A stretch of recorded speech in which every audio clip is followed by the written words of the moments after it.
Yeah, that's how we started the video off. 100%. Yep.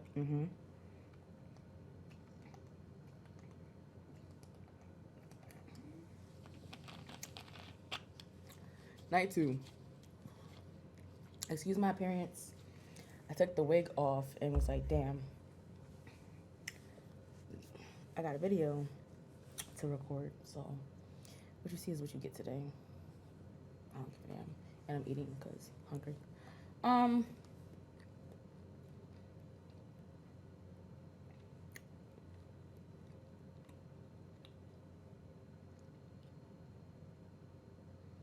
Tonight was everything. For this to be my first WrestleMania, if I can use words, for this to be my first WrestleMania, everything that could have been was. And I thoroughly enjoyed night two just as much as I enjoyed night one, if not more. I think the card for tonight had I had more anticipation for the card tonight, minus a couple matches in between, than I did for last night. So we opened the show. They showed that damn Avengers thing again. And I was just like, we are literally an endgame. And I was super, super, super, super excited for that. Right? Stephanie McMahon came out. What? Stephanie. And all I could say was all hail the queen. Because Stephanie has been a part of my life since I was 5, 6 years old, bro. So to see her in person in like a wrestling setting, because I've seen her and I've seen Linda, outside of wrestling because, I live in Connecticut and stuff like that, and they used to just, come around and stuff. And to see her in a wrestling setting at my current age filled my heart with so much joy. Like I could not hold it together, and I'm not gonna hold you. I have no regrets, like none whatsoever. I don't have any regrets for how I acted at WrestleMania tonight. I don't. I don't care. Argue with your mama. I don't care. So then we get the opening, which was Seth Rollins versus Drew McIntyre with CM Punk on commentary for the World Heavyweight Championship. I am going to go back and watch that match with the commentary because I would like to hear what Punk had to say. And then, and how we got to how the match ended. So, Damian Priest cashed in on the winner of the match. And that was a fulfilling feeling for me because I like certain people in the Judgment Day, but I don't like the Judgment Day as a whole. Like as a faction, okay, cool. But there's like I'm a fan of Rhea. I'm a fan of Dom. I think Finn is funny. I don't like JD, and Priest has his moments. So to see him finally cash in after almost a year was amazing. But he cashed in on Drew McIntyre. Drew McIntyre was the World Heavyweight Champion for all of maybe 5 minutes. Where's my phone? Because I have the exact amount of time that he was champion. I have the video from start to finish. So what ended up happening was, after the win, Drew started to taunt CM Punk. Bad idea. CM Punk is going to pop shit no matter. Okay, he was champion for all of 3 minutes. He's going to pop shit no matter what. Like it doesn't matter who you are, what you are, and I've said this before. I've been on the end of CM Punk just popping off. Like I've been, attacked by such.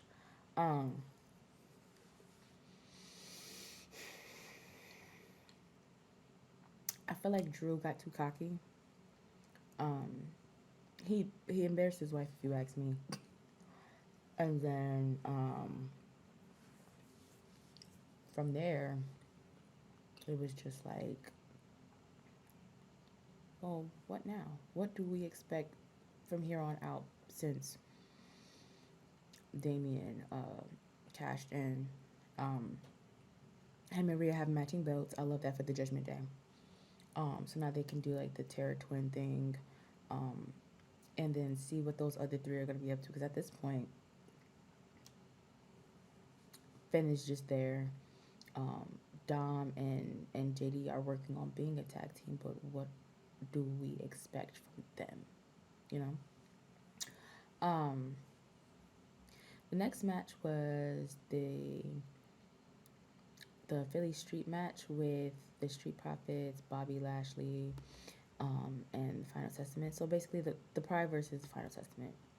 Um, that match to me felt very fast. I don't know if I was the only person who felt like that, but that match felt very, very fast. Like it was boom. Okay. The Pride won, as they should. Um, I don't know what Karrion Cross had going on to where he got in Bubba Ray's face, who was the guest referee.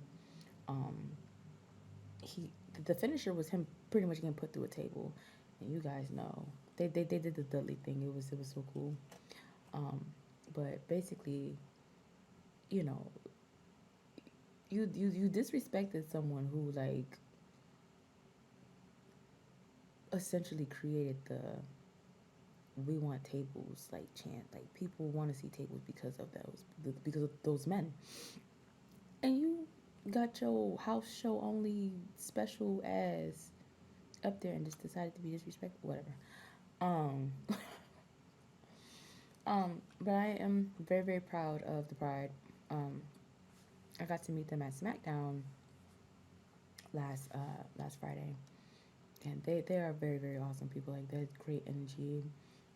Montez coined me the Lady in Blue. So if y'all ever see me call myself the Lady in Blue, I got that from Montez Ford. um, this next match, I got up and took a bathroom break simply because I needed to. Not because I didn't want to see the match, but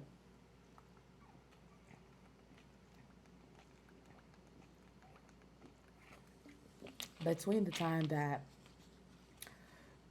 excuse me, between the time that the match started, I got up, went to the bathroom because the bathrooms were empty, and the time I got back, the match was over.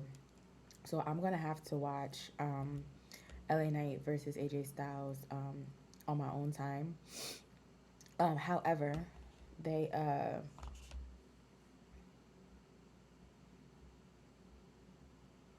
however LA Knight did win. I expected LA Knight to win. There wasn't anything else to do but to win, because he's a thug. They did the Hall of Fame introductions. They showed everyone off. Paul was the only one who got like a actual like official WWE intro, and as he should, because he's still active on the roster. We get to Orton, Owens, and Paul. That match was comedic value that we needed at WrestleMania. R-Truth gave us some last night with, him pinning Finn in the ring during the ladder match. But that match was, excuse me, that match was 100% needed as far as like a relief, because I feel like it was very, very tense in there because everybody was waiting for the main event and anticipating what the main event would be. So for Randy and Kevin to do what they do best, which is, be funny and also, show off their wrestling skills. I thought that was great. Logan Paul retained, which to me didn't make any sense. Speed, if you guys know who the YouTuber Speed is, he he got his behind beat by Randy Orton. Um, and I'm starting to question I'm starting to question Logan's motives with um, his black friends, because they're constantly getting their asses beat in the WWE every time they walk out somewhere with him. So I'm starting to question, you know, him and his black friends. Because KSI done got beat up by Seth. He got RKO'd a couple weeks ago. Speed just got RKO'd. It's just like, and every time Prime is involved. So if you're, I'm not gonna say that. Stay away from Prime. Um, so here's where I feel like the crowd let me down personally. Bailey versus Io Sky for the World Women's Championship, which is the Women's Championship. Um, I feel like at points the crowd was dead. Um, but it also depends on where you are in the stadium. I was up top, so I could hear everything around me, and it was rather quiet in there for a bit. And it kind of upset me is because everybody has been on the Bailey train since Damage Control turned on her, and for it to be quiet during the match really, really like upset me. Um, she is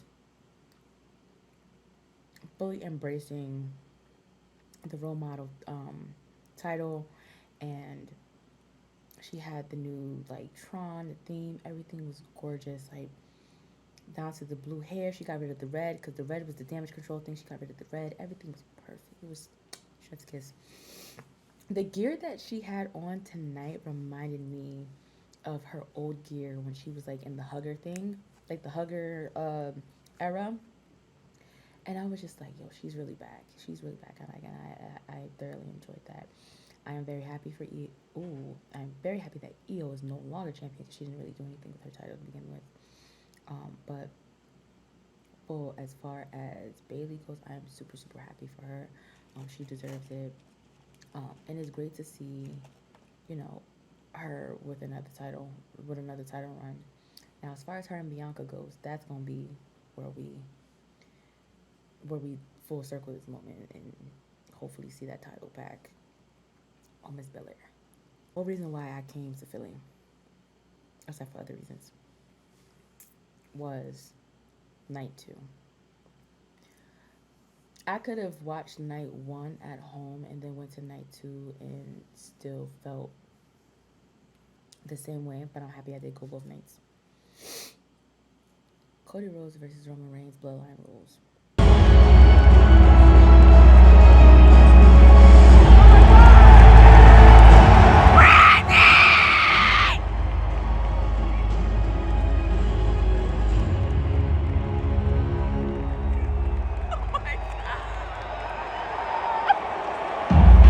Now, when I heard Bloodline Rules, I expected everybody to walk out with Roman and just be on go at any point in time. Any point in time. Just if anybody like jumped in, like whenever the fuck they felt like it. I felt like it was gonna be like that. It wasn't like that. And not gonna lie to you, that's not bad. That they didn't decide to go with that angle. Um, they had Roman come out 1-on-1, fight fair, and then like towards the middle of it, that's when Jimmy jumped in. I don't know why they sent out Jimmy first, but whatever. They sent Jimmy, and then of course Brutus comes out. Um, I don't know what they were doing on that ramp, but Jay speared Jimmy to hell, and we didn't see him no more.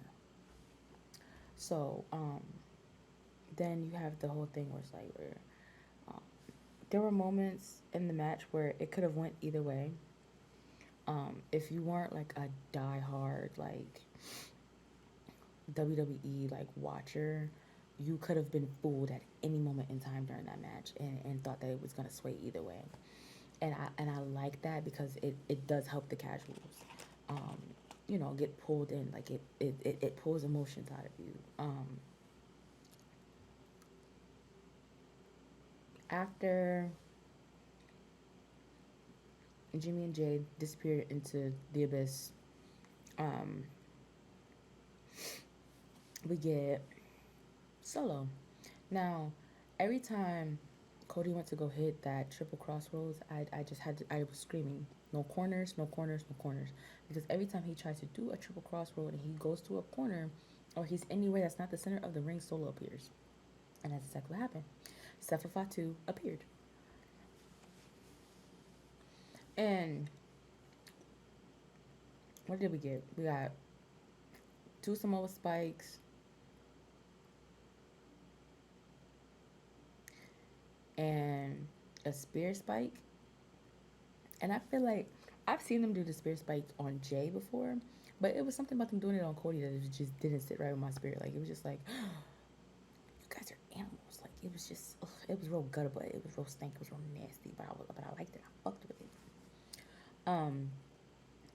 So every time Solo thought he took Cody out and Roman was about to just pack it up and retain, Cody kicked out, and I think it was starting to upset.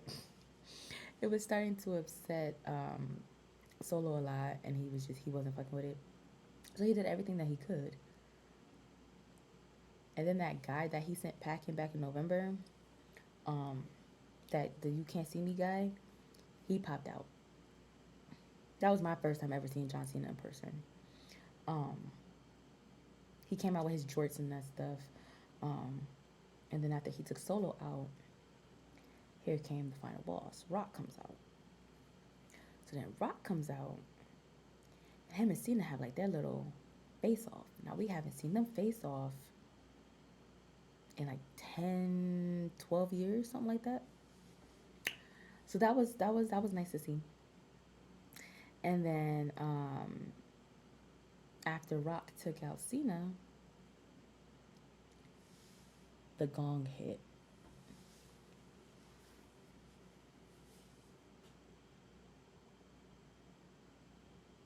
And then my heart hit my ass because it doesn't matter how old I am. Anytime I hear that gong, it's going to scare me. Undertaker has scared me since I was a child, like a little child. Like he's been literally scaring me for the last 20 plus fucking years of my goddamn life. And for me to see people from my childhood all at once, to see Cena, to see Undertaker, to see Rock, all like back to back to back like that was amazing. Like they got Taker in and out of that ring. I don't know how TV magic works. Even like being there, I did not see him leave the ring, and my camera never stopped rolling. I saw him once he was walking through the audience back to his booth, but I didn't see him enter the ring. I didn't see him leave the ring. It was crazy. And then after the final boss was defeated and sent to hell by the dead man,